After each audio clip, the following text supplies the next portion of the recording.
You may remember that last September Peter Copley, the North Side musician, arranged for the young Irish harp player Fianna Nichonal from Limerick to come to the Isle of Man to perform in a concert and to take part in some harp workshops with young Manx players. Well, now it's been arranged for some young local musicians, a group called Croan Yn Tead, to go to Ireland at the end of March to play some Manx music for the Irish. Among their performances will be one on the 31st of March at the Irish World Academy of Music and Dance at the University of Limerick, when they'll be joined by Fianna Nichonal.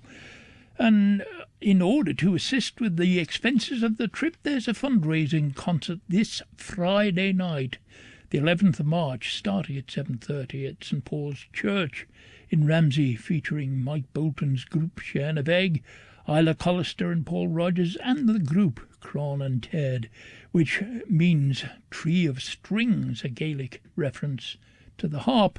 Admission is £10 for adults and £5 for under 16s. And this is how the group sounds, together with trip organiser Peter Copley on the flute. They're playing a tune called Alden River, written by guitar player Paul Kringle of Glen Alden.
And that is the group that you can hear at St Paul's Church on Friday night, trying to make a bit of money, raise a few funds to go over to Ireland.